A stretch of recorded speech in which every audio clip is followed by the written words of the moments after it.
Kalian tahu nggak sih kenapa narasi Indonesia korupsi atau warga negara Indonesia atau pejabat Indonesia koruptor dan korupsi digaungkan di sepanjang masa ini? Itu kalian tahu nggak oleh siapa? Ya udah pasti oleh antek-antek asing, terutama oleh Singapura yang dibantu oleh cukong-cukongnya itu dari Amerika, Australia, UK maupun Uni Eropa untuk menghancurkan Indonesia dan memberikan konfrontasi terhadap masyarakat untuk membenci negaranya sendiri, pemerintahannya sendiri.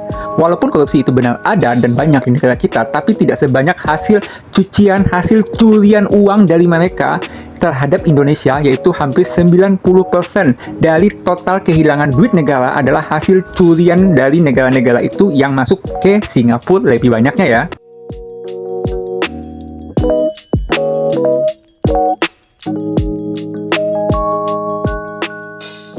Singapura cuma jembatan atau parkiran, bukan penerima untung terbesar ya dari kehilangan uang Indonesia yang sangat banyak itu. Trans Singapura hanya jadi hub transit, tempat simpan sementara, dan jalur hukum atau keuangan yang longgar. Mereka dapat potongan kecil saja, biaya jasa, pajak rendah, komisi, dan memperkuat posisi sebagai pusat keuangan. Sebagian atau bagiannya cuma 10-50% dari total selisih keuntungan. Penerima terbesar itu adalah perusahaan-perusahaan induk asing di Amerika, Eropa, Australia, atau di UK. Plus penanam modal atau elit dalam negeri Indonesia sendiri yang menguasai anak usaha di sana. Mereka yang akhirnya membawa pulang 80-90% keuntungan sesungguhnya ke negara asalnya, baik yang legal maupun yang ilegal pencucian uang tadi. Republik Indonesia jual murah ke Singapura, catat dan simpan, dan dijual lagi ke Amerika, Eropa, dan Australia dengan harga pasar penuh. Dan selisih miliaran dolar masuk ke kantong mereka, bukan ke kas Republik Indonesia. Kenapa disebut negara cangkang? Singapura itu cangkangnya Amerika, UK, Eropa, ataupun Australia. Karena Singapura dibangun sejak awal sebagai perpanjangan tangan sistem keuangan global. Aturannya dirancang supaya uang bisa masuk keluar dengan bebas tuh, rahasia terjaga, pajak sangat ringan. Bukan untuk mengelola barang, tetapi mengalihkan dan menyimpan keuntungan sebelum dikirim ke pusat keuangan sebenarnya di Amerika, London, Amsterdam, dan Sydney. Akibatnya kita tercatat miskin, devisa, perlu utang, padahal uang kita sendiri yang lari lewat jalur ini ke Singapura, yang mana Singapura malahan cuma untung 10-15% saja.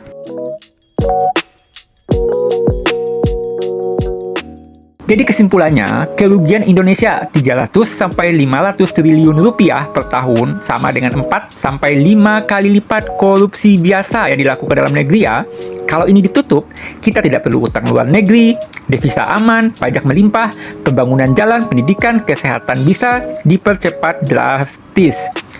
Inilah lubang paling besar yang bikin kita terlihat tergantung, padahal kekayaan ada, cuma dialihkan lewat jembatan ini yang mana menikmati adalah Singapura dan negara-negara yang menjadi pendukungnya Amerika, UK, Eropa, dan Australia. Kesimpulannya lagi, Singapura cuma dapat remeh-remahan 10-15% saja. Yang paling diuntungkan adalah pusat modal besar di Amerika, di UK, Eropa, dan Australia. Ditambah elit lokal yang bekerja sama dengan mereka. Inilah pencurian terbesar yang membuat kita terasa lambat maju, terus dibuat narasi tergantung luar negeri. Menutup kebocoran ini jauh lebih mengubah nasib Indonesia daripada sekedar memberantas korupsi anggaran saja, yang mana kalau korupsi itu duitnya masih berputar di dalam negeri Indonesia sendiri.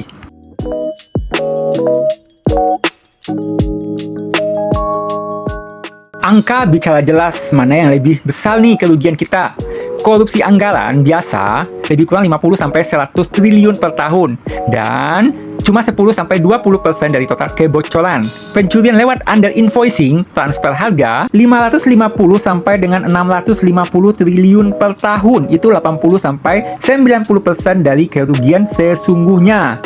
Jadi selama 34 tahun dari tahun 1991 sampai dengan 2024, total hilang lebih kurang 15.400 triliun rupiah, cukup bayar seluruh utang RI dengan semua infrastruktur dan biayai APBN 5 tahun penuh ke depannya.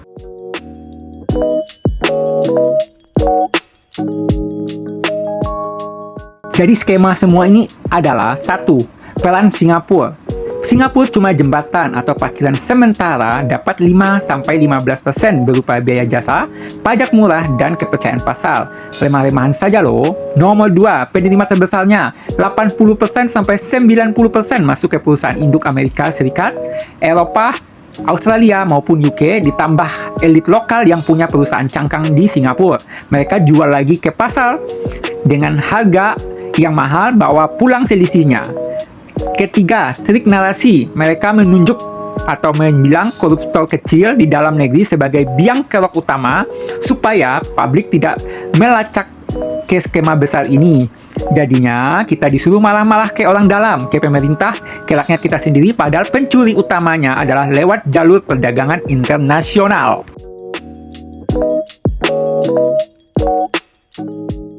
Kesimpulan akhir ya, hubungan antara koruptor lokal dengan pencuri internasional ini. Koruptor lokal itu pencuri di rumah yang barangnya masih ada di dalam rumah. Sedangkan mereka yang mengirim uang ke luar negeri adalah pencuri yang membawa barang kita ke rumah orang lain lalu menjualnya kembali ke kita dengan harga yang sangat mahal. Yang paling merugikan dan yang paling berbahaya dalam sistem pencurian lintas negara ini bukan sekedar korupsi biasa. Dan narasi yang menyalahkan koruptor sebagai satu-satunya penyebab kemunduran Indonesia itu sengaja dibuat untuk menutupi keberadaan skema raksasa mereka ini. Karena itu, langkah pemerintah sekarang melalang ekspor mentah, membangun smelter, menaikkan harga jual, dan satu pintu tadi untuk poster ekspor-impor, memperketat transaksi lintas batas adalah langkah paling tepat untuk menutup lubang terbesar ini. Kalau berhasil, Indonesia akan melompat maju jauh lebih cepat dari yang dibayangkan orang-orang Indonesia sendiri. Perbedaan besar ya antara koruptor lokal lawan pencurian kekayaan lewat jalur luar. Koruptor di dalam negeri meskipun salah, uangnya tetap berputar di Indonesia dan masih bisa dilacak atau ditarik kembali suatu saat nanti. Sebaliknya, pencurian lewat praktek under invoicing, transfer harga, dan perusahaan cangkang membawa kekayaan kita, Indonesia, ke luar negeri sepenuhnya. Uang yang kemudian dikembalikan lagi ke Indonesia dengan label modal asing, pinjaman luar negeri yang dikenakan bunga mahal, nilainya mencapai 4-5 kali lipat dari besarnya dari kerugian akibat koruptor biasa. Itu sekitar 10% sampai 20% aja ya dari semua kehilangan oleh koruptor di Indonesia. Tapi 80-90% adalah pemindahan aset ke luar negeri ini. Singapura hanya sebagai perantara, bukan pemilik untung utama. Singapura berperan sebagai jembatan atau tempat persinggahan sementara dana, bukan pihak yang mengambil keuntungan terbesar. Ia hanya mendapatkan sebagian kecil berupa biaya jasa dan keuntungan dari posisinya sebagai pusat keuangan. Sebenarnya, Singapura berfungsi sebagai negara cangkang yang diakui atau dikuasai oleh pusat modal besar dunia. Mereka lah yang akhirnya menikmati hasil terbesar dari kekayaan Indonesia yang dialihkan. Narasi sengaja dibelokkan untuk menutupi fakta. Selama ini kita sering diberitahu bahwa koruptor adalah satu-satunya alasan Indonesia lambat maju, padahal kenyataannya koruptor hanya menyumbang sebesar 10-20% dari hambatan kemajuan. Sebesar 80-90% kebocoran kekayaan terjadi lewat jalur perdagangan dan sistem keuangan internasional yang terstruktur. Narasi ini sengaja dibuat agar kita hanya menyalahkan pihak dalam negeri, sementara skema pencurian besar-besaran tetap berjalan tanpa terganggu sampai detik ini.